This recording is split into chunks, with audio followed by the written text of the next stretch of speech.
One, two, three. Assalamualaikum warahmatullahi wabarakatuh.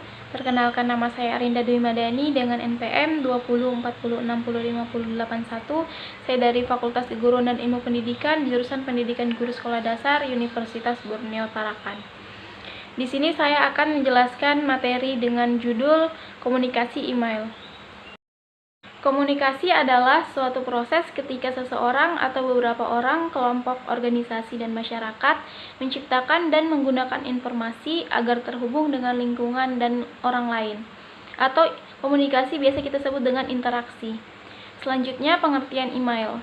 Pengertian email atau surat elektronik adalah suatu sarana untuk mengirim dan menerima surat atau pesan dengan format digital melalui jalur jaringan komputer dan internet. Jadi, komunikasi email adalah sebuah interaksi seseorang menggunakan email atau surat elektronik. Selanjutnya, cara kerja email. Sebenarnya cara kerja email ini cukup sederhana.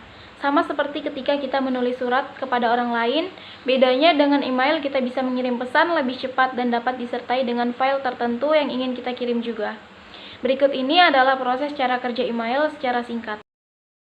Pemilik email membuka emailnya dan kemudian menuliskan isi pesan yang akan dikirim.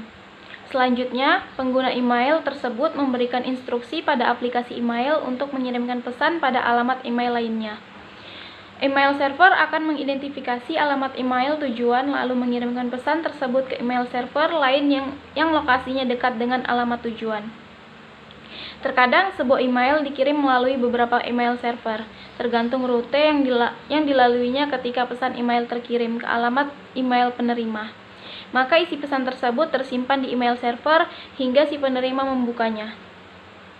Saat penerima membuka pesan di kotak pos atau inbox, maka aplikasi email penerima akan meminta email baru yang ada pada email server lalu mengunduhnya ke dalam komputer si penerima email. Selanjutnya, penerima email dapat melihat dan membaca isi pesan yang telah diunduh tadi. Fungsi dan manfaat email. Mengacu pada pengertian email di atas, maka fungsi dan manfaat email secara umum adalah untuk mengirimkan pesan atau surat kepada orang lain. Lebih lanjut, berikut ini adalah beberapa fungsi email selengkapnya. Yang pertama, mengirimkan dan menerima pesan. Kegunaan email yang paling umum adalah untuk mengirim dan menerima email dari orang lain dimanapun mereka berada. Pesan tersebut dapat terkirim ke tujuan dalam waktu yang sangat cepat, bahkan dalam hitungan detik saja. Namun tentu saja kecepatan tersebut dipengaruhi oleh kecepatan internet, baik si pengirim atau si penerima email. Selanjutnya, mengirim dan menerima file. Email juga dapat mengirimkan berbagai jenis file dan dokumen digital dengan ukuran tertentu, baik itu foto, video, teks, dan lain-lain.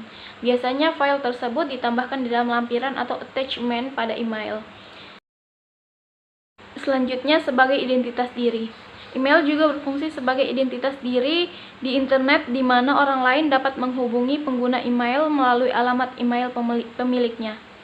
Kemudian, email untuk mendaftar diri berbagai situs. Sebagian besar layanan website saat ini membutuhkan email penggunanya agar bisa melakukan aktivitas di website tersebut. Selanjutnya, kelebihan dari email. Yang pertama, menawarkan efisiensi waktu. Yang kedua, menawarkan efisiensi biaya. Yang ketiga, menawarkan cara yang praktis. Dan yang keempat, menawarkan keamanan dan kerapian data. Selain memiliki kelebihan, email juga memiliki kekurangan. Kekurangan email yang pertama adalah bergantung pada koneksi internet. Seperti diketahui, ketika koneksi internet tidak stabil, maka email mungkin juga tidak dapat digunakan dengan lancar, sehingga diperlukan koneksi yang baik untuk berkirim pesan melalui email. Yang kedua, berpengaruh pada emosional. Kekurangan email selanjutnya adalah berpengaruh pada emosional seseorang. Sebab sejumlah email yang dikirim mungkin dapat memicu rasa kesal ataupun kemarahan, terlebih saat kondisi penting namun pesan tidak segera dibalas atau bahkan ditarik kembali. Ini akan berpengaruh pada kondisi emosional seseorang. Yang ketiga, memicu kesalahpahaman. Kekurangan email juga dapat memicu kesalahpahaman, sebab penggunaan email menyebabkan setiap penggunanya mungkin mengalami salah kirim ataupun salah ketik yang akhirnya menyebabkan kesalahan dalam interpretasi pesan. Akhirnya kondisi tersebut bisa memicu kesalahpahaman. Dan yang keempat, rentan terkena virus. Penggunaan internet tentunya berisiko rentan terkena virus. Apabila virus terdapat pada perangkat kalian, ini juga bisa menyebabkan gangguan pada email. Dampak buruknya, virus mungkin bisa memindai email kalian.